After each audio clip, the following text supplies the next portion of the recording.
Hi guys, good morning and welcome to my new blog Shweta Jha blogs. तो आप लोगों का प्रिपरेशन कैसे चल रहा है? और आई थिंक बहुत अच्छे से चल रही है और आप लोग बहुत अच्छे भी होंगे क्योंकि अब हमारे पास बहुत कम टाइम है। तो आप लोगों में से कुछ लोग जो है ना मुझे क्वेश्चन कमेंट किए थे कि जो है मैडम आपका ऑप्शनल सब्जेक्ट क्या है, आप उसके लिए बुक लिस्ट क्या क्या यूज़ करिए, कौन कौन सी बुक्स है। तो मैं आप लोगों को बताई तो मेरा ऑप्शनल सब्जेक्ट जो है ना सोशियोलॉजी, और मेरा कौन कौन सी बुक लिस्ट है वो मैं आप लोगों को बताती हूँ। आप लोगों का ऑप्शनल सब्जेक्ट क्या क्या है वो कमेंट करके ज़रूर बताइएगा। यदि वीडियो पसंद आता है तो लाइक कीजिएगा, चैनल को सब्सक्राइब कीजिएगा। तो चलिए मैं आपको लोगों को अपना बुक लिस्ट दिखाती हूँ।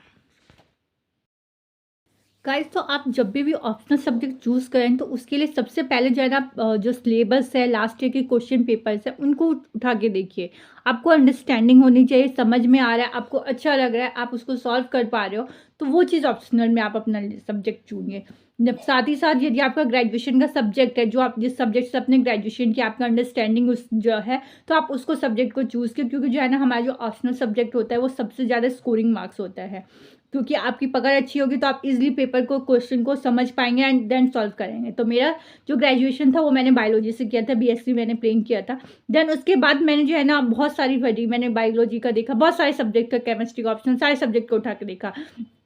बट मुझे उनसे अच्छा जो है ना, जब मैंने सोसाइटी के बारे में सोशियोलॉजी का सब्जेक्ट उठाया, क्वेश्चन पेपर उठाया, सिलेबस उठाया, तो मुझे अंडरस्टैंडिंग अच्छी लगी, मेरे को समझ में भी आया। क्योंकि जो चीज़ समाज में हो रही है, कैसे हो रही है, हम किसी पॉइंट पे उठाते कि कुछ जो है ना रूल्स गलत है, जो सही है, तो उसको किसने उठाया, क्यों उठाया, रीज़न क्या था, चेंजेस क्यों आ रही है, तो मुझे वो चीज़ें अंडरस्टैंडिंग लगी। इसलिए मैंने अपना ऑप्शनल सब्जेक्ट जो है ना सोशियोलॉजी लिया था। तो आप लोग भी ऐसे करिए, आपको जो सब्जेक्ट अच्छा लगा, इंटरेस्ट आ रहा है, तो उसको सब्जेक्ट में ऑप्शनल में अपना चूज़ कीजिए। हमारी जो बुक लिस्ट है उसमें सबसे पहले क्लास 11th और 12th की सोशियोलॉजी की बुक है। हमारी दो बुक है, क्लास 11th की और दो 12th की। ये है introduction of sociology and second है अंडरस्टैंडिंग सोसाइटी। इसमें बहुत ही ईजी लैंग्वेज में दिया है, बहुत ही अच्छे से आपको समझ आ जाएगी। देन इसके बाद क्लास 12th की इंडियन सोसाइटी है एंड आपको है सोशल चेंजेस, ये वाली बुक है। तो ये चारों बुक को जो है ना पहले आप एक बार रीड अच्छे से कर लीजिए, तो आपको समझ में आने लगेगी जो पॉइंट्स और अंडरस्टैंडिंग है। जो यदि वर्ड कोई समझ में नहीं आ रहा, तो आजकल तो हर किसी के पास मोबाइल है, नेट है, तो आप उस वर्ड को, कीवर्ड को फाइंड कीजिए, तो जो आपको इजीली में समझ में आने लगी। तो मेरा फर्स्ट जो बुक है वो ये है, मेन बुक मतलब। उसके बाद देन सेकेंड आप लोगों को दिखाती हूँ। हमारी जो सेकंड नोट है वो उपेंद्र सर की नोट है। पेपर 1 और पेपर 2 का अलग अलग नोट्स बना हुआ है। ये आपको ऑनलाइन भी मिल जाएगा, पीडीएफ भी मिल जाएगा, तो आप पीडीएफ को डाउनलोड करके प्रिंट आउट करवा के ईजिली निकलवा सकते हैं। इसमें पेपर 1 में नोट पेपर 1 का है और ये पेपर 2 के, इसमें बहुत ही अच्छे से तरीके से दे रखा है, जो आपको इजी लैंग्वेज में है, आपको इजीली समझ में आ जाएगा। देन हमारा सेकंड जो है वो महापात्रा सर के हैं।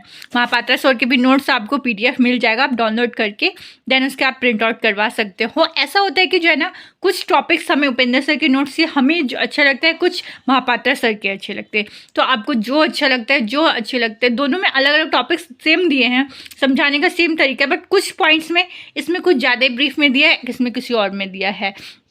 तो मेरे पास तो दोनों हैं, आप लोग दोनों करवा लीजिएगा। मैं किसी चीज़ का प्रमोशन नहीं कर रही हूँ, मेरे को अच्छा लगा इसलिए मैं आप लोगों को बता रही हूँ, क्योंकि मुझे पहले समझ में नहीं आ रही, तो जो मैंने प्रॉब्लम फेस किया है, तो आप लोगों को कोई प्रॉब्लम ना हो इसलिए मैं आप लोगों को ये वीडियो बता रही हूँ। ये मैं बुक्स रिफ़र कर रही हूँ, मैं कोई प्रमोशन नहीं कर रही हूँ। पर जो मेरा थर्ड सोर्स है वो है तुषार अंशु सर का, जो ऑल इंडिया रैंक उनका 75 आया था 2014 बैच में। उनका भी नोट्स आता है पेपर 1 और पेपर 2 के लिए भी, उनके नोट्स भी बहुत ही अच्छे हैं, आपको इजीली मिल जाएंगे।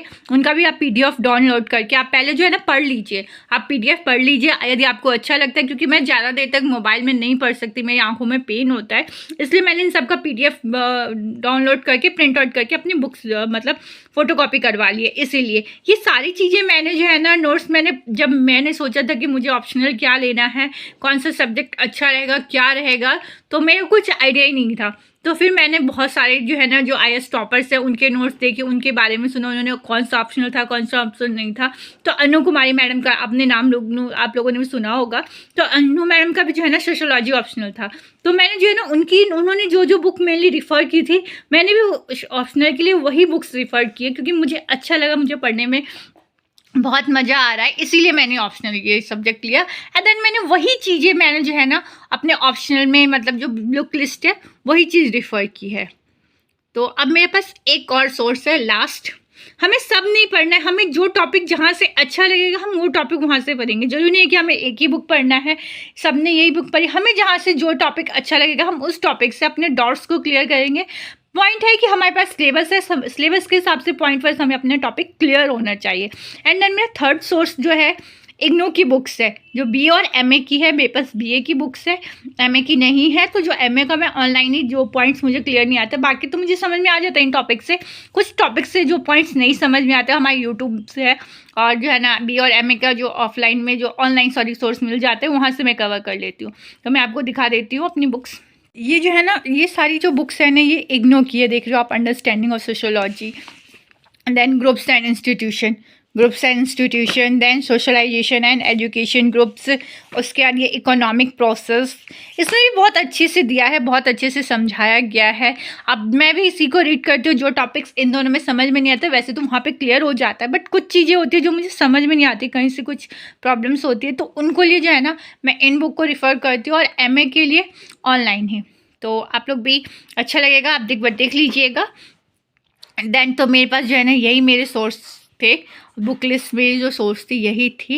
यदि आपको अच्छा लगेगा तो आप लोग भी पहले आप लोग जो है ना माइंड में सेट कर लीजिए कि आपको ऑप्शनल यही रखना है, आपको यही बुक लिस्ट रखनी है। ज़रूरी नहीं है कि मैंने जो लिख रखी है बुक लिस्ट ले रखी है वो आप भी ले लो, आपको अच्छी लगती है आप पहले पढ़ लीजिए। आप ऑफलाइन में ऑनलाइन सोर्स में देख लीजिए, आजकल तो हर कुछ ऑनलाइन आपको दिख जाएगा पीडीएफ में, तो आप उसको पहले पढ़ लीजिए, वहाँ से जो अच्छा लग रहा है आप वो लोग चूज़ करिए। तो आज के लिए बस इतना ही। यदि thanks for watching and good night and take care, bye.